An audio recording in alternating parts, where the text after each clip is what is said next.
Good morning, everyone. Uh, we have been having this series of talks by CEOs, particularly addressing how any brand or retailer can come out of this COVID challenge resilient and also thrive after that. And I'm super excited to have Mr. Rishi Vasudev. He comes with a very unique blend of experience. Started with brand management. I've been meeting him for a while right now, and he's an entrepreneur at heart. And he has a large stint with online retailer Flipkart, part of the growth journey of Flipkart. And congratulations, Rishi. And you're just joining one of the leading departmental stores in the country as a CEO. And we wish you all the very best in midst of all this transition, right? And really thank you for sparing your time today and talk to us, and also help all the audience here who would be anybody, any brand or retailer, manufacturer or exporter, and global brands and retailers. Over to you, Rishi. Thank you so much, Ganesh.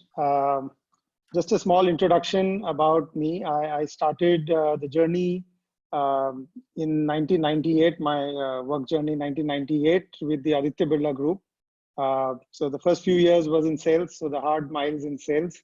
And then I moved to Madura Garments, where I spent 4 years handling product, which was a suits business for Madura Garments. And then I moved on to handle the Louis Philippe business as assistant brand head. Post that, I moved to Arvind, where I handled Arrow, Gant, and Izod over a period of 7 years. The last year, I was CEO for Calvin Klein. And then I had a 5-year stint with the Flipkart Group. First 4 years as head of fashion business in Flipkart, and the last year as the group fashion head for Flipkart, Myntra, Jabong. Recently, I decided to move on, and post a transition, I am set to join Lifestyle as CEO for Lifestyle and Home Center.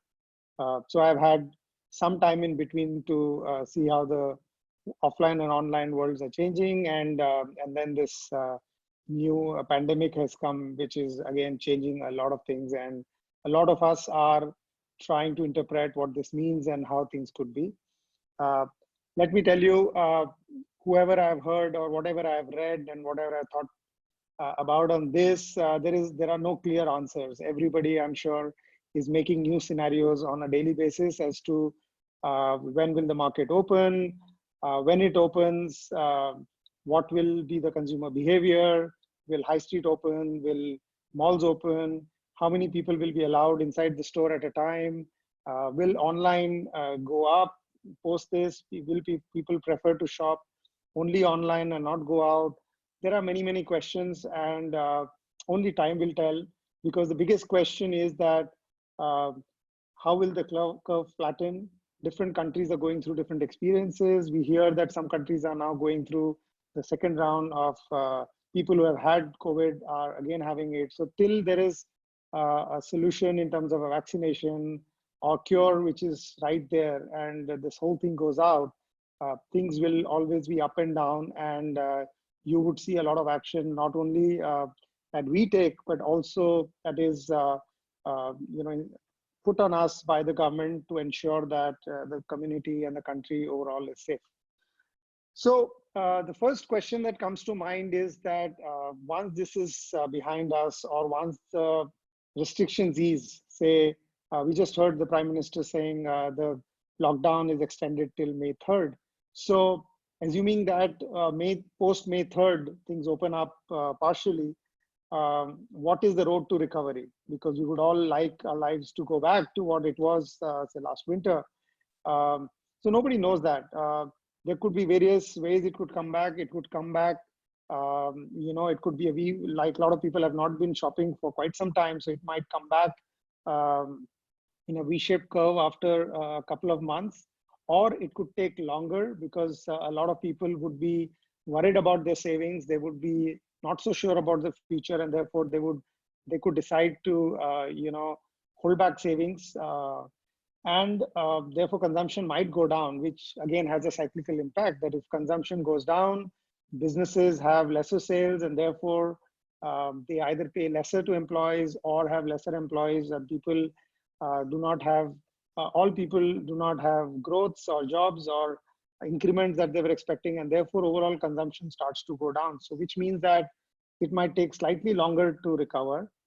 And the third could be that there is a more lasting impact of this, and therefore the overall demand itself goes down for a longer period of time, which is like an L curve that comes about. So it's not very clear, and therefore we all have to find strategies where we are equipped to handle all three, because either of the scenarios is very much possible, and only time will tell how this whole thing pans out. Now, what are the things that will definitely do well? Which are the things where there will be more time taken? There are many researches on this and many examples from how China has recovered, that certain categories like eating out, going to restaurants, going to crowded places, all of that is definitely going to take longer to recover. However, you see even within this time, essentials, people are stocking up. So sales of essentials, pharma, etc., those are categories that are less impacted. Industries which are more tech driven, work from home, education at home, online, all of those things are doing better. Anything which requires travel, stay in hotels, travel industry, those are things which are taking more time. So overall, I think within the fashion industry, I think essentials is something that people would want to replace their clothes. They would like to replace their items in their wardrobe. And like there was an article saying top sales will go up and bottoms will come down. Like, so people, even if they're attending meetings from home, they would definitely be needing shirts, they would be needing t-shirts, tops, etc., so that you could attend those meetings, but maybe not enough trousers. So there would be these things depending on how much people travel, how much people go to work, and how fast it comes to normal. But the clear question would be that how much will people splurge on impulse-based buying, and those are things which could have impact in the short term. But then again, in India, a lot of market is also driven by wedding season. It's driven by changing season. So as you get into the winter season and a lot of these things are behind us, the spurt in demand for some of these items could be much higher than what it has been for this long, because there will be a pent up demand. A lot of buying is also, like, people talk about retail therapy. Now, for so long, people have been closed indoors, not having too much of outdoor activity, not going out. So retail could also come back with a vengeance, where a lot of people might say, okay, let me splurge, at least let buying bring the feel good factor. But India is a large country. India is not a country where a lot of people will splurge. So in some pockets there might be that, but more or less, I believe that it'll take time for people to start buying as freely as they were buying before. There will be definitely new categories which will come up. Some brand was talking to me and saying that they are seeing a good demand for face masks, for example. Now, if you just look at the market, every person will have a face mask, right? So even when the restrictions are eased and people go out, start to go out, everyone would be wearing a face mask, and that would be an expectation. Similarly, things like gloves, sanitizers, and a lot of those things offer a huge new market. So face mask itself, 130 crore Indians, everyone owning more than one face mask, some of them owning more than one, some of them owning one. Could be crores and crores of face masks that people would need. And again, it's a handy item, easy to lose it. So therefore there will be replenishment. So new categories will come up, and therefore brands, retailers, all of them should really look at some of these categories, which could be the new norm. New benefits would definitely be expected now. I think a lot of people would be much more conscious about sterilization, where the products have antibacterial treatment, antimicrobial treatment. So a lot of those things would really catch people's attention, because everyone would be really worried about hygiene. As travel comes down, people will have more time indoors, and therefore health and fitness would be another area where a lot of people would be focusing. I'm sure a lot of you are spending a lot of time, catching up on your yoga, catching up on your exercises, catching up on your fitness, and therefore items related to health, fitness, all of that should see an upswing. So just a few top of mind thoughts on what are the things which could look up as if impulse buying goes down, there are many other things which will become necessity. And therefore, as people shift their product mix to those items, they could gain from drop in demand, if any, in some of the regular categories. Also, as a country, I think a lot of focus will be on, China has been impacted with this a lot. A lot of demand could be there for exporters. It could move, or it could be the other way, where countries could actually move into creating more boundaries. So both ways, I think if it becomes more open and there is more export demand, a lot of businesses could look at, doing more exports. Even a fraction of demand, export demand from China moves to India, it means a lot of business to Indian factories and Indian professionals. On the other hand, if there are more controls put in by countries and therefore there is more consumption internally, that means that India has a lot of dependence on internal consumption, and therefore the Indian factories will be working much more on domestic. So it could move both sides. There would also be a lot of impetus from the government, a lot of investment from the government to, push consumption and to help various industries during this period. And you have seen many countries who have already announced these measures. So a lot of that could also lead to a spurt in demand, and those could really be the new opportunities which come up, and we should have a close look at all of that. Now, what does it mean for the distribution? Let me just take up distribution. So I have worked both in offline and online, and for a long time, online and offline were seen as two different worlds. And you would have read many articles about online versus offline and offline versus online. As we have seen during this lockdown, more and more it's become clear that online, or ordering from home as we know it, is more of a service, right? So today, even your nearby Kirana store or a department store in your neighborhood is telling you, please send me an order on WhatsApp and I will deliver it to your house. A lot of small vendors are delivering to your house. So suddenly the offline guy or the offline Kirana store has become an online guy. So which really brings to fore that services like deliver at home, shop at home are some of the things which could open up. And therefore, whether you are a brand, you are a retailer, or you are an online player, I think a lot of these would be the new expectations which could come up. So all businesses should look at how they could really enable customers at the point that they are. So marketplaces such as Flipkart, Amazon would be key for people to reach consumers to their homes, and direct brands reaching out, or local retailers reaching out to their customer base through various new innovative methods are some things which will open up. And therefore customers will be more and more expecting these services, so that he doesn't have to walk out, especially when social distancing norms are in play. Similarly, there'll be a lot of innovation on packaging, especially sterilization. How do you communicate that whatever is coming to the doorsteps have been sterilized, checked, and therefore there is no possibility of spread happening through these packaging. So a lot of these things would come into play.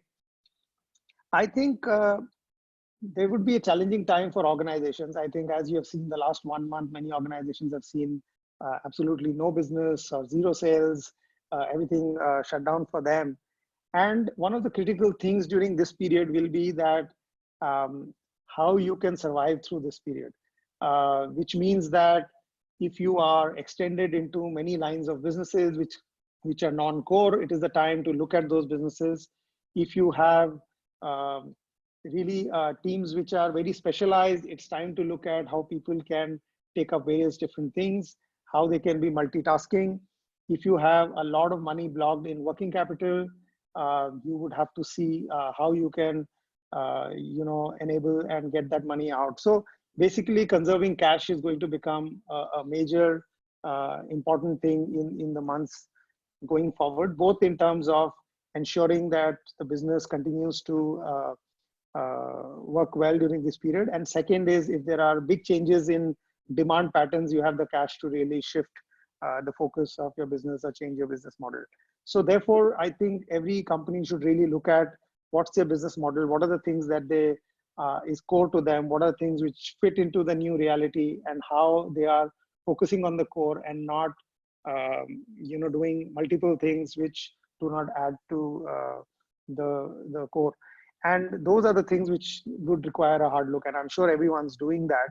But uh, because the story is not so clear, because the projections are not so clear, it means that you will have to look at it week after week, have new projections all the time, and really adapt as you move forward. In terms of manpower, I think some of the areas which could see a lot of change is that travel is definitely going to come back. So tech enablement of a lot of things. For example, I remember the times where designers would travel to China, they would travel to Europe, travel to US, do retail market, do a lot of assessment, and then come and create design. From then to now, when you have the online tools, including what Stylumia offers you to really see the world sitting at your desk and really analyze what's working, what's not working, and being able to make decisions on that. Similarly, analytics in the areas of sales, people may not be able to travel to sales market so often, but now they know they can speak to a distributor on Hangout or Zoom, and they can connect with a lot of distribution partners through that. So a lot of those things will come up, which will mean that the skill that is there is not just pushing products or just going and doing that survey, but in analyzing a lot of information that comes to you, and how well you use it will help you ensure that the scarce capital that your business has, you are able to put in the right places so that the turn of working capital turns come down, and working capital turns go up, and therefore you are able to get cash faster from the system, which is going to be very, very critical for survival. I think the things that businesses should do for employees is that, I think give the confidence to the teams that, we are all in it together. I think a lot of people will have a lot of questions in their mind. I think the more and more leaders communicate with the team and really keep them updated with what's the strategy that they're thinking, what are the calls that need to be taken, what are the hard decisions that need to be taken, would really ensure that the whole team is together in it.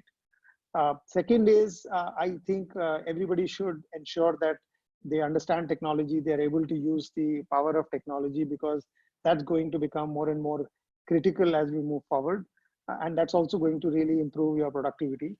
The third is that, multitasking is going to be the norm. You cannot say, I'm only a specialist in this, I only do that, because the focus of the business might be that that particular activity that you are doing, the focus of that is now half of what it was, and therefore you have half the time to do something else. And therefore, I think a lot of employees will have to be much more flexible in taking up new things and ensure that all hands are on the table and everyone's really pushing their bit to ensure that there's maximum output from the teams. I think these are some of the things I wanted to talk about, and happy to take questions. Hi Rishi, Thank that you, was Ramesh. wonderful. Therefore, wonderful, thoughts from your end, and they were very Thank you. practical. And if I have to just quickly sum up, you talked about various scenarios that could emerge, and the good thing is that everywhere you said that either this could happen or that could happen. It was not a fixated view. I think the whole approach to being scenario oriented is going to be super critical here. And you also talked about a lot of new opportunities can come up, right? Like you talked about the face mask, the health and fitness opportunity, export resurgent opportunities, and also the preparedness for the channels to be ready to directly go to the consumer. You might be offline, but why not you deliver home? And that whole border, completely going away. You also talked about need of, new processes in retail. You talked about the packaging needs, sterilization, all of that. And what should leaders do from a people perspective, ability to multitask, and also look at how they need to be flexible, and very importantly also use of technology and adapting technology to do what we otherwise used to do by physically traveling and other stuff. Wonderful. So there are lots of questions which have come up. Let me just pick them in the order in which they have come. We also voted them. Now, you have been a consumer person, right? Right through, right? Now, what would be your approach to, in other words, let me put it, do you expect any change in the consumer psychology post a period like this? And you would have seen this in 2008. What are the key changes do you expect, and what should people be prepared? Yeah, I think a lot of value is something that consumers will look for, right? And I've always talked about that value is not about discount. Yeah, discount is one way to communicate value.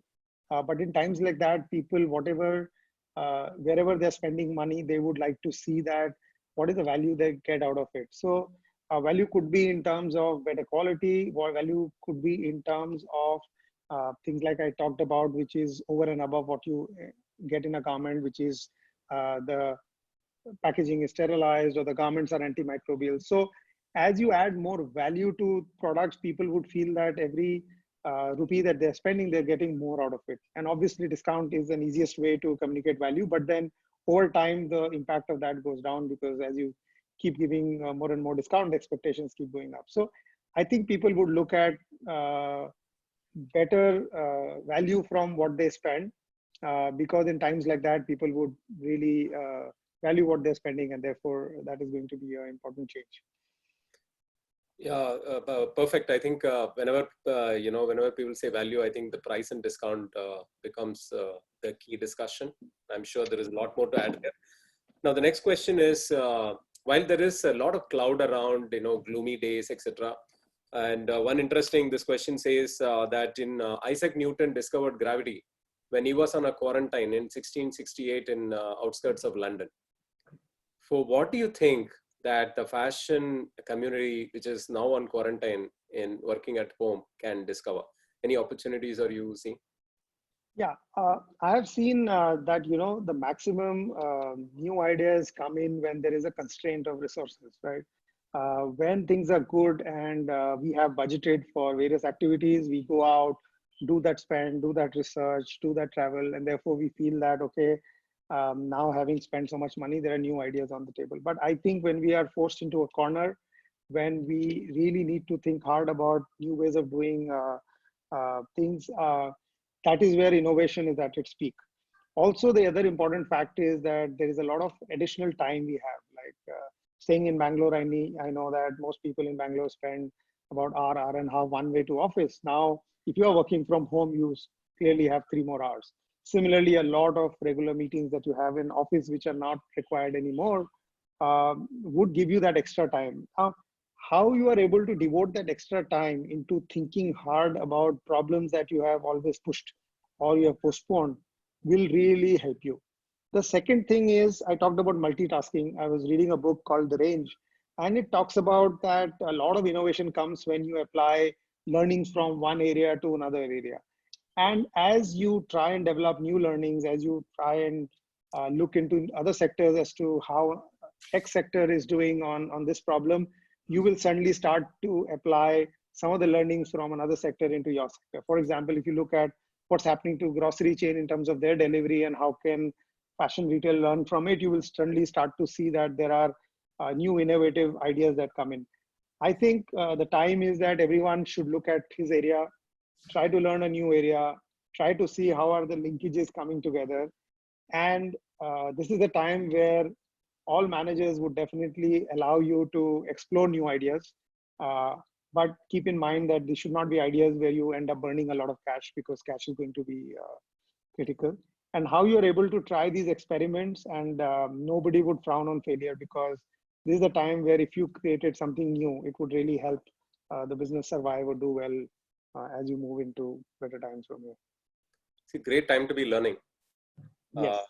There's another question, which is again a consumer space, where this is a Harvard Business School research where post a recession, downturn, or a pandemic like this, the article suggests that, apart from focusing on your loyal customer because the wallet share is shrinking, this is a good time to focus on the switchers who are customers neither loyal to you nor loyal to your competition. Any learning from 2008 that you looked at strategy of getting more share of the wallet? Yeah. So interestingly, I had joined Arrow in 2007, second half of 2007, and 2008 was a tough time. But really, the focus was not only surviving during that period. The focus was also that what is it that Arrow is going to be after you exit that period, right? And therefore, if you have in mind that you are not only looking at this period, which is a tough period, but also looking at what should be the shape of your business once you emerge from it. And if you marry both, I think it helps you a lot. What in 2008 we did was, one is that I was very clear that even though it was the initial phase of the resurgence of the business and we could have had built large teams, I ensured that every person hired in the team was really needed, and there was a very important job that that person was doing. We used to have small teams, and therefore one of the big learnings in 2008 was that, if you check with all the people who were there in the team, we did not have to let go of one person in the Arrow team during that time because everybody had a very important job that that person was doing. Second thing was that we wanted to make the brand younger, Arrow. And we started on that journey during the recession and did not wait for us to continue what we were doing because the times are bad. So let's keep selling what was selling to the existing customers. We looked at, there is a younger customer who's not buying Arrow. So how can we launch Arrow Sport in a new way? And therefore these innovation helped us that when we emerge from that, if assume that 20-30% of your competitors do not do as well as you have, and therefore they emerge from this in a much weaker note, you have that market share to grab. That is the easy one to grab. Also, the larger players who are the big guys in your field, they might be more reluctant to make wholesome changes. They would be much slower in making changes because they have a large customer base. So that way you have a larger chance to take those niches which are not getting addressed by that customer base. So as you think through what you would like to emerge from this period, and then marry it to the current realities, you will see that there are two parts of the business. One part is day-to-day survival, and the other is shaping it towards the picture that you have painted for yourself once you emerge out of it. Interesting, Rishi. Survive and also plan for thriving post that. Interesting question. What do you suggest not to do these times? I think, so I'll give you my learnings from joining online, right? So when I joined online, the situation was very similar, and it's much more stable now, but it was very similar to how it is today because you had a fashion business. You did not know whether next year will grow 200% or next year will be flat. You did not know whether the startups will get funded, and therefore will this be an area which is of focus or the team will be reduced. And therefore, what we used to do is that the whole team used to work in such a way that we were all together in it. There were frequent role changes. You would have heard that in online, there are new restructuring happens all the time. I think they're able to do that because everyone is equipped to do another job. So therefore, you would say, okay, this is a new area of focus. You stop doing this, you start doing this, and therefore that person who takes up the new role also starts doing well in that area. So I think the thing not to do is that we have for long been very, very silo driven, that I am a product development person, I only do this. I am a business development person, I only sign up new spaces. I am a designer, I only do design. I think the worst thing would be that you just say, no, I only know this and I can't do anything else. I think don't do that. I would want each one of us to feel that this is an opportunity to learn a new skill, take up a new challenge, and then start to look at a lot of the first principle things from first principle, look at a lot of data analytics and start to make contribution in another area which could emerge as very critical, one new line of business or one new channel or one new capability creation. I think those are things which will help the whole team and help you as well. So those are things that you need to do and work together. Second is, I think creating silos of information is another thing which should not be done. I think everyone is worried during this time, and the more information sharing is there between teams, I think it will help everyone know that what are the challenges, and if there are any hard calls to be taken, I think it's important that everyone in the room together comes up with that, and that drives a lot of ownership. I think those are a couple of things which come to my mind in these times. Yeah, that's wonderful. I think that's not the traditional way of looking at things. Break the silos, maybe a river, not a pond, right? So just flow, right? It's very interesting. And this is another question on trend. Typically, for example, which industry influences fashion? And example, the audience has quoted is, for example, iPhone started launching rose gold, and it started making into color and accessories. Now, during these times, do you see that there is a trend which will come from somewhere else into fashion? Do you see any pointers? See, it is the way trends have developed. I think a lot of things catches on based on some influencers pushing it through, right? The colors or the accessories, all of that is pushed through a lot of the fairs and a lot of the calendar that is followed by a lot of the fashion brands. Now, I think as people are staying more at home and there is more social media access, I think there would be things which are created online. There would be a lot of these celebrities and brands which are engaging a lot with the customers, and therefore some of the things would come from there. So I think there will be many more trends, and they may not be big waves, is what I see. And therefore, also today people have choices, so everyone doesn't want to follow one trend, and therefore there would be many smaller segments who are following different trends. So I think trends could come from various ends, and there could be a lot of enablers, celebrities who are there online who could be influencing that, and it could be driven like that. But but I assume that there will be many more trends than there were in the past, because there will be much more micro segmentation that will happen. Got it.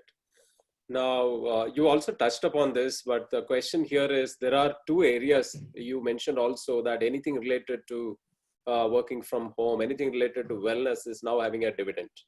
Mm-hmm. Now, when these two areas are having a dividend, is there anything that you recommend that fashion and lifestyle brands and retailers can capitalize this at a strategic level and also at a tactical level?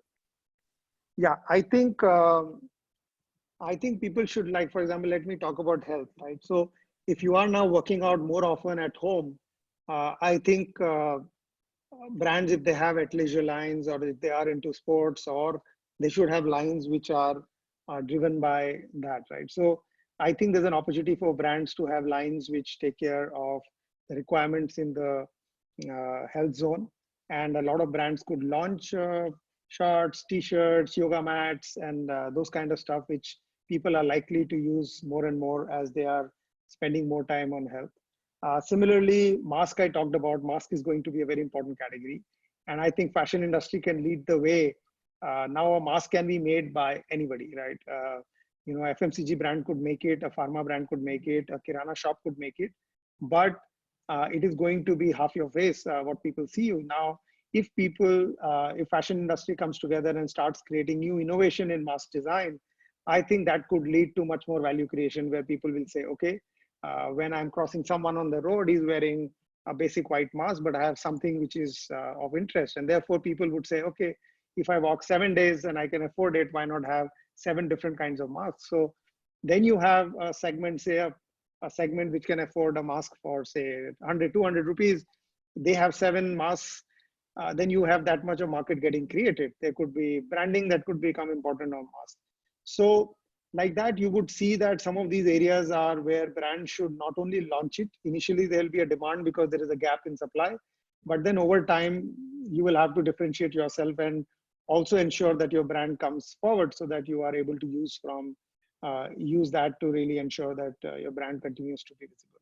So yeah, just watch out all these spaces, see a lot of what celebrities are wearing, a lot of important influencers are wearing on their Instagram accounts, on their all the events that you're doing online, as well as look at people around you. I think a lot of these will emerge, and people who move fast also make mistakes and then try again. I think will be better off than just waiting for these trends to settle in and then starting. Wonderful, Rishi. There are huge opportunities. I think you're given a lot of thought starters of what people can think and create opportunity at this point of time. And this is one last question where there is a worry on whether clothing will carry the virus in garments, and people come and touch in your stores. Can somebody will come and touch? I might go after that. And there are some research about virus stays there for 3 hours. Now, how are you going to tackle this? And anybody in fashion will be very interested to know. Okay. So again, I've not started off my new role with lifestyle, so I'm not really aware of how the guys who are actually on ground thinking about it and doing it. But what I believe is that some of this could be facts, some of this could be just worries in people's mind, because a lot of information today which flows is proven, and some of it is non-proven. Even if you see as some of the things that are being spoken about coronavirus, even by WHO, sometimes they say you should wear a mask, sometimes they say you should not wear, and now they're back to saying you should wear it. So these are times where a lot of things is unknown. And when things are unknown, there is an opportunity, because even if, say, in the stores, people do not, it doesn't stay on the garment, but people believe it stays on the garment, then you have to do things whereby people believe that you are ensuring that possibility is also removed. So therefore, small things like when you enter the store, if there's a communication that this whole store is sanitized every 3 hours or once in a day, or things like sanitizers being available across, or disposable gloves which could help you shop, or the staff wearing disposable gloves and masks. So a lot of those things could be proven, and some of this could be looked upon as these guys are very sensitive to the issues that are there, and therefore they are proactive in doing it, could really make the difference. And therefore don't look at something to be proven to take action on it. Some of it could be opportunities where you say people are worried. And when I talked about antimicrobial clothes, or clothes which have some treatment which is good for some antimicrobial, it may not be linked to corona, but people will believe that because it's the time of really looking at diseases and health, people would go for that as a value. And therefore, if you have a product which has a special treatment which makes it more hygienic, it may not have anything to do with coronavirus, but because people are in this mode of being doubly sure, they may go for that. So use it as an opportunity where there is a doubt in people's mind, or whether these things create more value for the customer in terms of shopping with you. So even like online delivery, assume that there is a large online retailer who sends everything in a standard box, but you say that because I'm small, I can innovate, and I come in a box which have a special treatment, or the guys who come in, you wear special kind of masks, and there is a double surety that this is more hygienic than the boxes coming from a large retailer. You might switch your choice, saying that, okay, I would prefer to buy from this guy because there are more levels of check there. So all of this offers opportunity. Whenever there's uncertainty, there's an opportunity, but you have to think hard of how this is adding to the story of people being worried about hygiene and catching the disease, or taking care of their families during this time. What a perspective, Rishi, that, when people say uncertainty is a problem, and you talked about uncertainty is an opportunity. When there is unknown is an opportunity. It's amazing, right? What else can we ask for as an energy booster to start the day? It was wonderful having you with us. Is there any closing comments from your end? No, thank you. Thanks for the interesting questions. Also, the fact that I was addressing you made me think deeper about this. And as I start my new journey tomorrow, it really energizes me that there is a new challenge, and we need to look at every day as it comes, and really look at how we turn, like Ganesh summed up, how we turn every worry into an opportunity, and see how we emerge from it stronger. Once again, we wish you all the very best and wonderful career ahead. Thank you, Ganesh. Thank you. All the best. Thank you. Bye-bye. Bye. Thank you, Rishi. Bye.